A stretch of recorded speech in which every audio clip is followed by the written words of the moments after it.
दिसंबर 2012, new Delhi. एक 23 साल की फिजियोथेरेपी स्टूडेंट एक चमकदार फ्यूचर की उम्मीद लेकर एक बस में चढ़ जाती है, यही सोच के कि यह उसे घर तक ले जाएगी। लेकिन जो हुआ उस रात वह बयान से बाहर था। उसका गैंगरेप हुआ और उसे मरने के लिए छोड़ दिया गया। एक ट्रेजेडी जो देश की आत्मा को हिलाकर रख दिया। देश रो रहा था, सड़कें न्याय की पुकार से गूंज रही थीं। हमने सोचा यह एक टर्निंग पॉइंट है, लेकिन क्या यह सच है?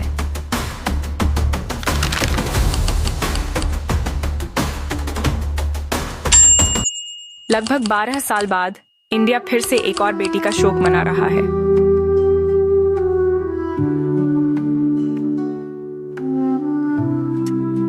अगस्त 9, 2024, एक 31 साल की ट्रेनी डॉक्टर अपने शिफ्ट से थकी हुई एक पल के लिए आराम चाहती है, लेकिन उसे भयानक सच्चाई का सामना करना पड़ता है।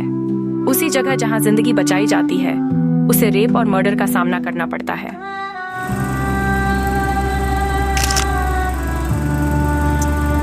हजारों सड़कों पर उतर आए हैं, न्याय और सुरक्षा की मांग करते हुए। लेकिन यह सिर्फ एक जिंदगी की बात नहीं है, यह एक पैटर्न के बारे में है, एक ऐसे सिस्टम के बारे में जो बार बार अपनी औरतों को सुरक्षित नहीं कर पाता।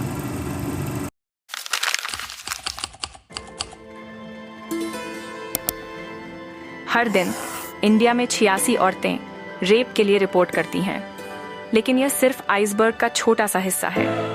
सच्चाई तो एक छुपी हुई दीवार के नीचे है, एक ऐसी छुपी जो डर और शर्म से जन्मी है।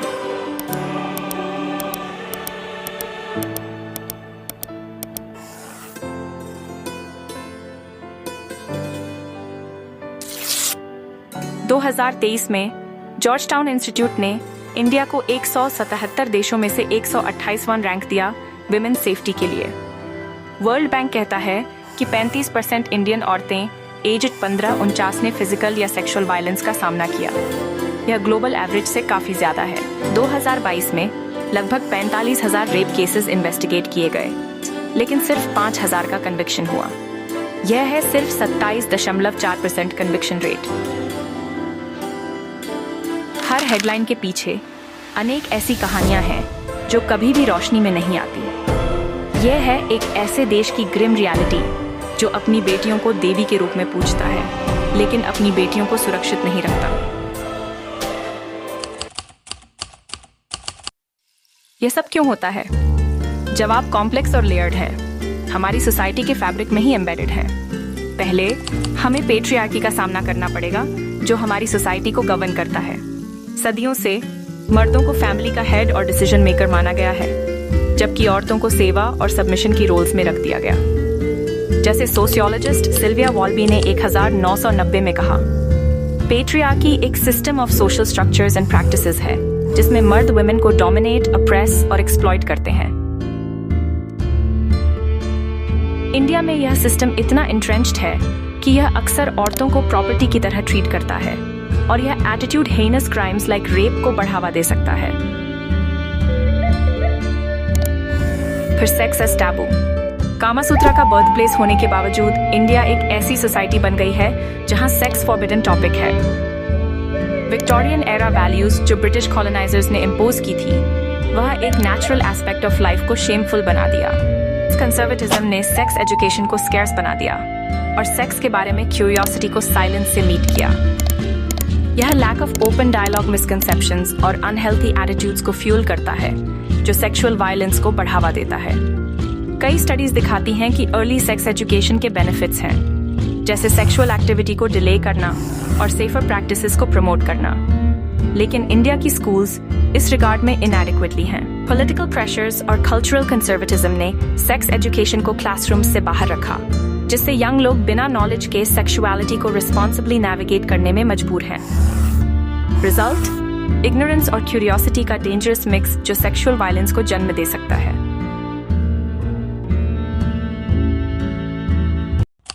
फाइनली, वेस्टर्नाइजेशन का इन्फ्लुएंस भी नजरअंदाज नहीं किया जा सकता। जैसे इंडिया ज्यादा वेस्टर्न लाइफस्टाइल्स को अपनाने लगा है, ट्रेडिशनल वैल्यूज के साथ क्लैश होता है। जॉइंट फैमिलीज का ब्रेकडाउन, न्यूक्लियर फैमिलीज का राइज और ग्लोबल मीडिया का इजी एक्सेस इंक्लूडिंग वायलेंट और सेक्सुअलाइज्ड कंटेंट, इंडियन सोसाइटी को रीशेपिंग कर रहा है। यह कल्चरल शिफ्ट, जबकि कई पॉजिटिव्स लाता है, यंग लोगों को आइडियाज और बिहेवियर्स एक्सपोज करता है जो सेक्सुअल वायलेंस के रिस्क को बढ़ा सकते हैं अगर प्रॉपर्ली अंडरस्टूड और इंटीग्रेटेड ना किया जाए। तो सिस्टम फेल हो रहा है। इंडिया में रेप का कन्विक्शन रेट 30% के आसपास है। मतलब ज्यादातर परपेट्रेटर्स बिना पनिशमेंट के छोड़ दिए जाते हैं। विक्टिम्स और उनके फैमिलीज को साइलेंस में सफर करना पड़ता है। इसलिए साइकिल चलता रहता है। आउटक्राई के बावजूद, चेंज की डिमांड्स के बावजूद सिस्टम ब्रोकन ही रहता है। न्याय नहीं मिलता जो फ्यूचर क्राइम्स के लिए डिटरेंट बन सके। लेकिन न्याय सिर्फ गिल्टी को पनिश करने के बारे में नहीं है। यह एक मैसेज भेजने के बारे में है कि इस देश में विमेन की सेफ्टी नॉन नेगोशिएबल है। लेकिन जब केसेस सालों तक चलते हैं, जब विक्टिम्स को ब्लेम किया जाता है, जब पावरफुल अपनी इन्फ्लुएंस का इस्तेमाल करते हैं पनिशमेंट से बचने के लिए, तो यह मैसेज क्या भेजता है? पुलिस फोर्स के बारे में सोचिए। अंडरफंडेड, ओवरबर्डन्ड और अक्सर करप्ट। बहुत बार वह विमेन के कंप्लेंट्स को सीरियसली नहीं लेते या फिर उन्हें इंटिमिडेट और शेम करते हैं। और फिर है सोशल स्टिग्मा, एक कल्चर जो अक्सर शिकार को ही दोषी ठहराता है, गुनहगार को नहीं। एक देश में जहां एक महिला की इज्जत उसके फैमिली की इज्जत से जुड़ी होती है, विक्टिम्स पर प्रेशर होता है चुप रहने का, शर्म से अपने घर को बचाने का। पॉलिटिशियंस बदलाव का वादा करती है। वो नए कानून, कड़ी सजाओं और जीरो टॉलरेंस की बात करते हैं, पर सिर्फ बातों से कुछ नहीं होगा। बिना इन लॉज को सख्ती से लागू करने की इच्छा के, बिना समाज के नजरिए में बदलाव के, हम सिर्फ खाली वादों और ज्यादा टूट चुकी जिंदगियों के साथ रह जाते हैं।